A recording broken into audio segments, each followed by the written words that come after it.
Hi guys, Assalamualaikum and welcome again sa Amr TV.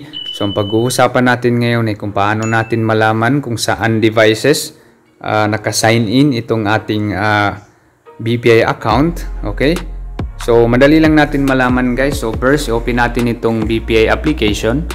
Okay? So magsa-sign in lang tayo dito guys. Okay, so ayan.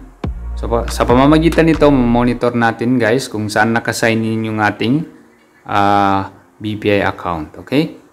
So, kung hindi ba tayo na-hack or na-hack ba tayo, so, dito natin malalaman guys. So, ang next na gagawin natin, dito tayo sa more. Okay? So, next step, dito tayo ngayon sa settings or general settings. Okay? So, ito yung makikita natin guys. Ayan. So, maraming nabago dito sa features ni BPI. Okay? So, next, dito tayo sa hanapin natin yung access management. Okay, dito sa baba ng biometric login. So, meron tayong makikitang access management, manage or view the sessions linked to your online or mobile banking. Okay, so ngayon, i-view natin kung saang devices naka-sign in itong ating BPI account. Okay, so pindutin natin yan.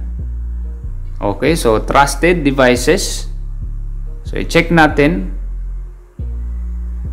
Okay, so ayan, as you can see, ito yung cellphone natin, Samsung A51 5F. Okay, so active now, so active siya ngayon dito.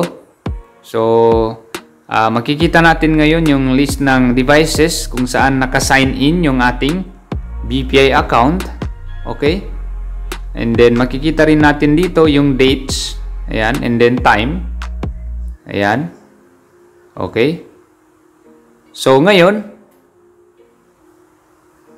ayan, itong Samsung J1 20G.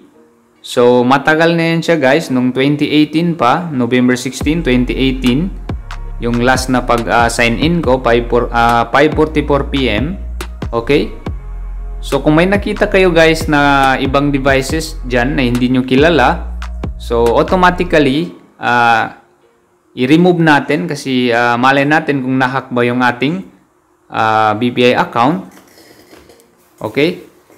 So, if you see a device you don't recognize, tap on the device name and select remove from trusted devices, or otherwise change your password or lock my access. Okay, so ito yung dapat natin gawin. So first, remove natin yung devices dito na hindi natin kilala, kasi may tendency na kung may devices dito na hindi natin kilala, so may tendency na nahack yung ating BPI account. Okay, so para makaiwas tayo, so pindutin lang natin ito. For example, itong Samsung J1.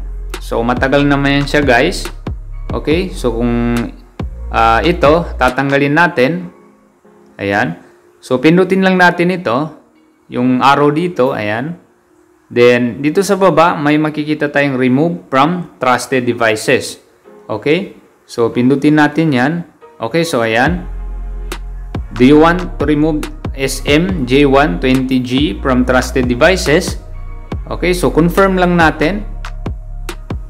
Okay, so mobile key or yung one-time pin natin. Okay, so ayan, you have successfully removed SM J1 20G from your trusted devices. Okay, so naalis na. So aalisin natin itong isa na natira. Okay, so since wala naman yan siya guys, so tatanggalin na natin. Okay, ayan. Okay, so ayan, as you can see, ang nakikita lang natin dito is yung SM A51 5F. So yan yung cellphone ko ngayon na ginagamit ko. Okay, ayan. So ganun lang kadali guys para ma-check natin kung nahack ba yung ating BPI account or wala. So ganun lang kadali. So I hope nakatulong ito sa inyo. Thanks for watching and don't forget to subscribe to Amr TV for the latest videos na aking i-upload. Sukran and wassalam.